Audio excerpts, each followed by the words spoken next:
Hola, ¿qué tal mis aferrados? Buenas tardes, que tengan un excelente sábado. Les mando un fuerte abrazo donde quiera que se encuentren. Espero que todo esté muy bien. Y antes de comenzar esta nota, los invito a suscribirse a mi canal, activen la campanita de notificaciones, presionen en todas para que ustedes sean los primeros en estar informados. Y de esa manera me ayudarían bastante. Y bueno, esta es la nota. Ochoa Reza, le cierran la boca. Y sin tanto que hablar, a continuación damos inicio. Noticias del Ferras TV Internacional, las noticias en caliente. ¡Arrancamos!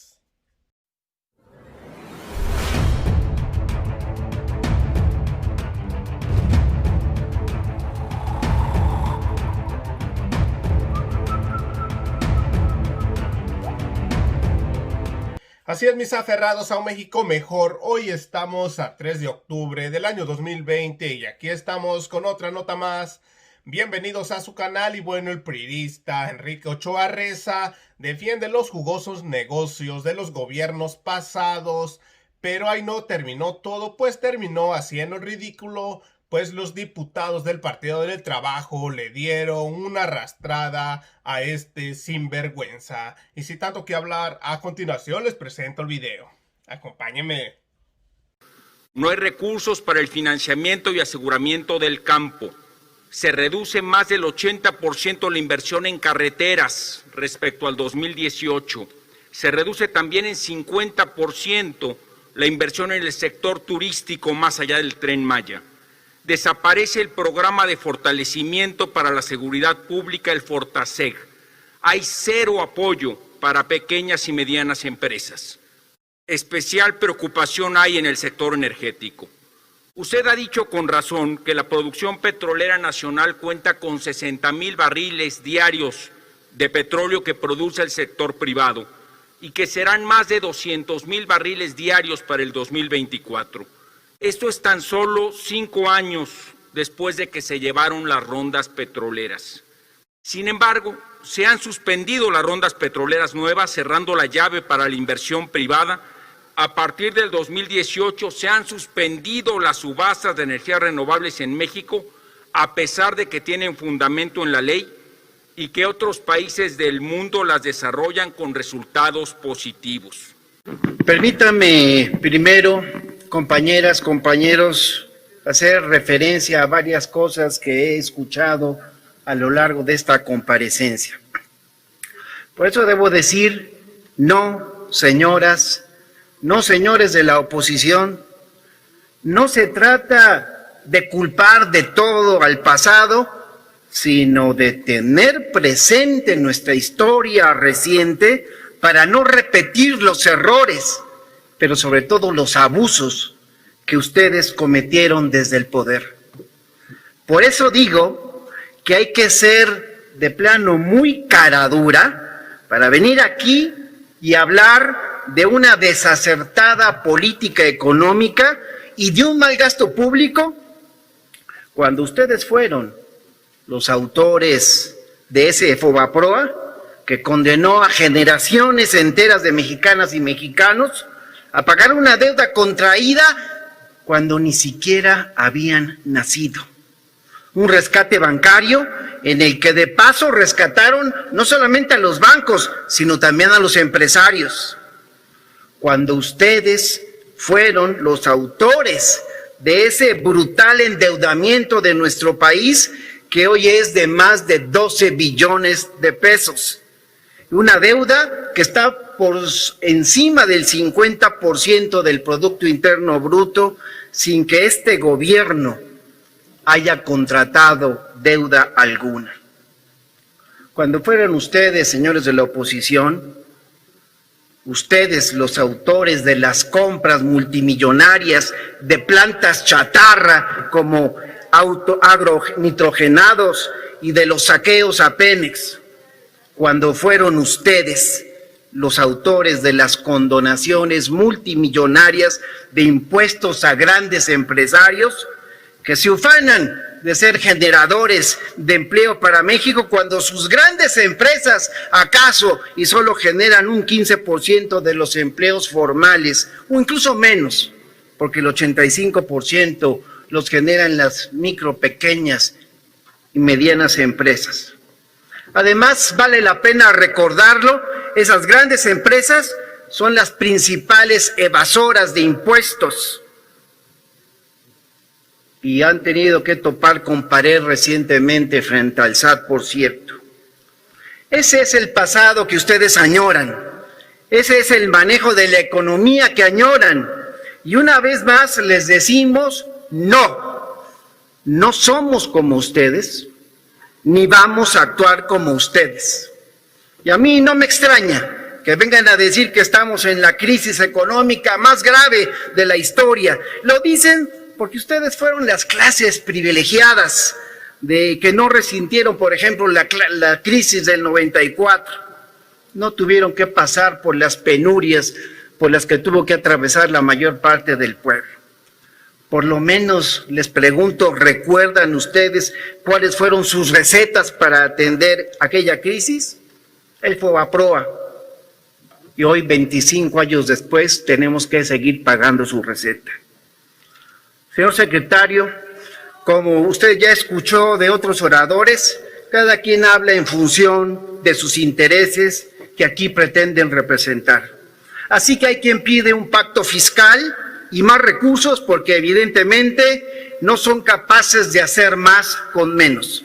Secretario, ¿hay pagos, hay transferencias pendientes a los estados o estamos a mano, como dice el presidente, con los gobiernos subnacionales? Le agradezco mucho su respuesta. Gracias, diputado Robles Montoya. Tiene la palabra el secretario Arturo Herrera Gutiérrez para dar respuesta a los cuestionamientos. Diputada Presidenta, con su venia, diputado Benjamín Robles, entro directamente a la respuesta, estamos a mano. Hemos pagado, no solamente hemos pagado la totalidad de las participaciones y de los fondos federales que nos corresponde en tiempo y forma, sino que además, al haber caído la recaudación federal participable, esto ha disminuido los recursos entre los que les corresponde y los que estaban presupuestados para los estados. Así es que, siendo sensible para ello, hemos implementado dos cosas. Primero, dos mecanismos interesantes a través del FEIF, a través del cual les hemos dado ya hoy, a este día, 33,000 millones de pesos adicionales a las entidades para que puedan cubrir el faltante entre la recaudación federal participable y lo que estaba presupuestado. Pero incluimos además, y hicimos la modificación hace cosa de unos 2 meses, de una medida que terminó siendo, en nuestra opinión y también de las entidades, muy importante. Modificamos las reglas de operación del FEIF que determinaban que los ajustes se tenían que hacer de manera trimestral para hacer los ajustes de manera mensual. Sabemos que el problema de liquidez lo están sintiendo hoy y eso nos ha permitido no solamente darle los recursos que se necesitaban para cubrir los faltantes, sino dárselos con mayor celeridad. Hay un tema adicional asociado a ello.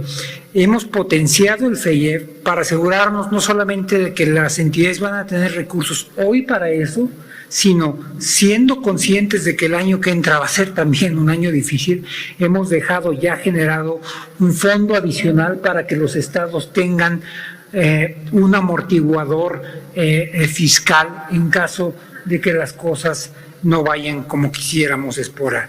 Así que de tal forma que, para resumir, estamos trabajando muy de cerca con los estados y somos muy conscientes de lo que de la situación que están pasando y trabajando para ayudarles. Quisiera aprovechar un minuto para hacer referencia a una de las preguntas o uno de los comentarios que usted hizo, donde señalaba de manera muy atinada que el 85% de los empleos los generan las pymes en nuestro país. Y ha habido una serie de preguntas recurrentes sobre si hemos hecho, los hemos ayudado o no. Permítame listar de manera muy rápida cuáles son algunos de los principales proyectos que fueron dedicados de manera específica al financiamiento y al apoyo a las pymes. 47,000 millones de pesos a través de un programa específico con entidades, con proveedores, con los estados de NAFIN.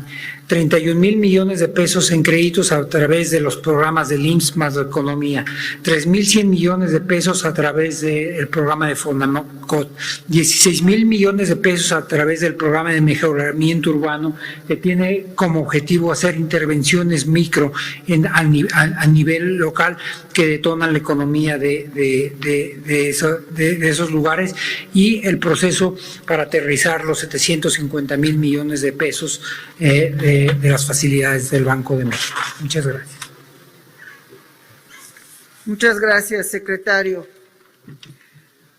Tiene la palabra para hacer uso de su tiempo de réplica el diputado Benjamín Robles Montoya, del Grupo Parlamentario del Partido del Trabajo. Como muchos debiésemos saber, la economía de nuestro país, antes del arranque del gobierno de la 4T, venía arrastrando, entre otros, dos grandes lastres: el endeudamiento y la baja recaudación. Por eso hay que reconocer que ante la crisis global generada por esta pandemia que sigue azotando al planeta, nuestro gobierno no hizo rescates bancarios como lo hubiesen propuesto en el pasado. Tampoco lo hizo a pesar de las rabietas de los empresarios. La visión de este gobierno ha sido una visión social.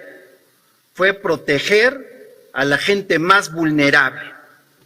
Lo hizo con apoyos y con créditos, con cobertura de programas sociales al 100% de las comunidades indígenas, es decir, los más pobres del campo, los más pobres de las ciudades se benefician con programas sociales. Programas sociales que llegan hoy en día a cerca de 23 millones de familias. En 8 meses, hay que recordarlo, de esta pandemia, se han destinado de estos programas 115,000 millones de pesos en beneficio de muchos millones de mexicanas y mexicanos. Muchos jóvenes tienen garantizado un salario mínimo, educación, trabajo. 3 millones de agricultores y pescadores han resultado apoyados con jornales para cultivar tierras, fertilizantes, gratuitos, precios de garantía. Habrá que recordar también que se otorgaron 11 millones de becas para estudiantes pobres de todos los niveles del sistema educativo nacional. No ha habido aumento de impuestos y 0 esquema de endeudamientos adicionales. Fue sortear los grandes retos que representó hacer frente a una pandemia con un sistema de salud en ruinas y encaminado a la privatización, como así nos lo dejaron, como se ha tenido que impulsar esta etapa para enfrentar la pandemia. Insisto, créditos a la palabra para las MIPYMES, como ya dije, que generan el 85% del empleo nacional formal. Los resultados de la política económica y social de Andrés Manuel López Obrador están a la vista cotidiana de la gente y se sienten en el poder adquisitivo del salario, en el empleo. Con los gobiernos conservadores que ustedes representan, solo el 10% de la población tenía capacidad de ahorro, mientras que el 90% apenas y podía comer para sobrevivir. Con la nueva política económica obradorista, vamos por la ruta para disminuir la brutal desigualdad que ustedes promovieron. A pesar de esta inmisericordia pandemia, 7 de cada 10 familias obtienen ingresos provenientes de la justicia social que se aplica en nuestro país. Que viva la cuarta transformación y no vamos a bajar la guardia. Gracias. Gracias. Hay algunas cosas que nos llaman la atención de lo que es el presupuesto. Ejemplo, a mí me llama mucho la atención el tema de si llegaremos a la plataforma petrolera que se está planteando y si llegaremos al precio del petróleo que se está planteando. Yo ahí tendría que pedirle, señor secretario, que nos hiciera una reflexión. No vaya a ser que programemos y después no nos alcance. Es algo que me brinca. Por otro lado, también pedirle amablemente que inicie un proceso de depuración de funcionarios de Hacienda, de Secretaría de Hacienda, que todavía pertenecen al pasado neoliberal y que tienen una visión neoliberal. La Secretaría de Hacienda no está al servicio del neoliberalismo, como reconocemos que no está al servicio del neoliberalismo el señor secretario. Pero todavía hay gente que está ahí, que tiene reticencias en seguir atado al pasado. Pero también hay cosas muy lindas que hay que reconocer. Y lo quiero hacer porque está aquí presente, que es como el procurador fiscal, que ha hecho un gran trabajo en la Secretaría de Hacienda en la recaudación, a Carlos Romero, porque ahora ya no hay quien tenga ese privilegio de no pagar impuestos. Ni los perdona el presidente porque ya cambiamos la ley y ahora sí tenemos a un procurador que no anda con vacilación y sí va y atrae los recursos que necesita el pueblo de México que antes no pagaban los ricos. Por eso le hago ese reconocimiento. Señor secretario, me gustaría que nos hiciera una reflexión con el tema de los cigarros y los refrescos. A ver si les hacemos su ajuste a los cigarros y a los refrescos, porque la otra vez no se lo pudimos hacer, hubo mucha confusión ahí. Y la otra, entrémosle al tema de las afores. En la fracción parlamentaria del Partido del Trabajo estamos convencidos que las afores tienen que ser administradas por el Estado. De las afores que hay, la que da mejor rendimiento es la del ISSSTE, que es la que podríamos considerar la que está más cerca, digamos, del Estado. Y además el Estado, el gobierno, es el principal acreedor de las afores, por eso lo podríamos hacer. En el caso particular del Banco de México, a mí me hubiera gustado más solidaridad por parte del Banco de México en esta crisis. Las reservas más grandes en la historia de nuestro país y no tuvimos solidaridad por parte del Banco de México, cuando pudimos haber movido 6-7 mil millones de dólares de los demás de 170,000 y nos hubiera ayudado bastante. Creo que debimos haber tenido más. Y en el caso, nosotros le aplaudimos al presidente Andrés Manuel López Obrador que no se haya endeudado y que haya privilegiado en esta crisis primero a los pobres y no a los ricos que han saqueado a nuestro país. Es una buena política por parte de nuestro presidente. Ahora resulta que tú haces tu negocio, saqueas al pueblo de México y el día que te va mal, ahora te tenemos que salvar con deuda. No, señores, hay que salvar es al pueblo de México y es al que hay que ayudarle. Yo permito. Sí, no hay problema que no me haga ningún comentario sobre el Banco de México. Realmente con su no comentario entiendo su respuesta, que coincide conmigo en su ausencia de solidaridad en esta crisis y su solidaridad con el presidente de la República.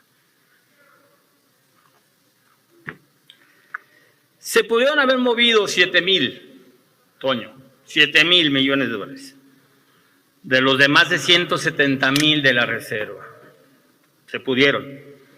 Pero bueno, habría que entonces revisar la autonomía del Banco de México. A mí este hecho me hace pensar en la autonomía del Banco de México. Yo prefiero, aunque yo sé que hay compañeros que no les gusta, pues que regresara a la Secretaría de Hacienda, no para darle vuelta a la maquinita y generar billetes, sino para otras cosas, ni el manejo de la inflación. Habría que revisarlo. Pero esa autonomía nos ha generado, creo que en esta crisis hubiéramos tenido un mejor instrumento. Así lo veo yo. En el caso de mis demás compañeros de otras fracciones, sobre todo la oposición, yo les haría un comentario muy particular. quieren parte del pastel para las áreas que consideran, pero no nos ayudan a hacer el pastel.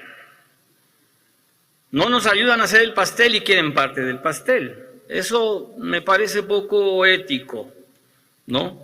Porque pueden tener razón en algunas áreas, pero yo creo que también tendrían que ayudar a construir el pastel.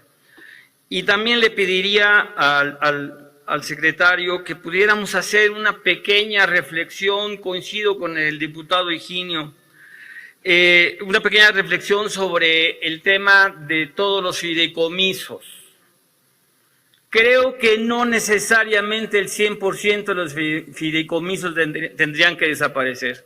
Creo que hay fideicomisos que juegan un papel muy particular que deberían de mantenerse, pero también creo que hay fideicomisos que se ha abusado y ha habido corrupción y ha habido cuanta cosa.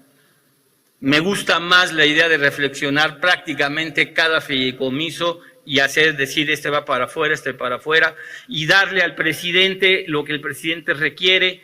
Si son 68,000 millones de pesos, podríamos pensar en 57, 58,000 millones de pesos. Y creo que podríamos cuadrar más o menos bien el tema. Y en el caso particular de las Afores, a mí sí me gusta que las maneje el Estado. A mí sí me gusta. Porque el Estado es el principal acreedor y es el garante y es el que da mejor rendimiento. Es cierto, nos tenemos que ir también a la economía informal. Sí, pero ese tema lo traemos desde toda la existencia de nuestra nación, de la economía informal. En tanto, hay quien se aprovecha de ello y es el caso particular de las Afores. Nosotros en la fracción parlamentaria del Partido del Trabajo y el Partido del Trabajo está con la política económica del presidente de la República, Andrés Manuel López Obrador. Y la verdad, qué bueno que tenemos un presidente como Andrés Manuel que prefiere y prioriza apoyar a los pobres de nuestro país y a los que más lo necesitan y no a los que han saqueado tantos años a nuestro país. Como cuando se hizo en otras crisis, truenan los bancos y tenemos el Fobaproa y tenemos el IPAP y ahora tenemos una gran deuda. Después rescates carreteros, todo. Y miren dónde estamos. En cambio ahora estamos haciendo un modelo diferente.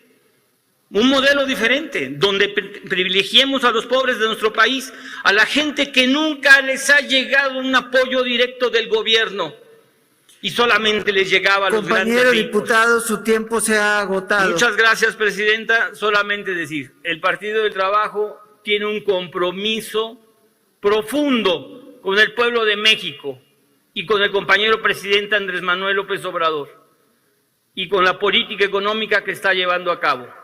Así es, mis aferrados a un México mejor. Como terminaron de ver el video de los diputados del Partido del Trabajo, Benjamín Robles y Óscar González, le dieron con todo a dos caras del priista Enrique Ochoa Reza, este señor que quiere seguir engañando a la gente con sus mentiras. Y bueno, amigos, hasta aquí llegamos con otra nota más. Recuerden, si no se han suscrito a mi canal, suscríbase, es totalmente gratis, no tiene ningún costo. Compartan este video para que siga llegando a muchas más personas y formen parte de esta hermosa familia Ferraz TV. Regálenme un like, nos vemos en la siguiente noticia. Su amigo servidor, Noticias del Ferraz TV Internacional, las noticias en caliente. Gracias, buenas tardes, que tengan un excelente sábado. Nos vemos al rato, cuídense.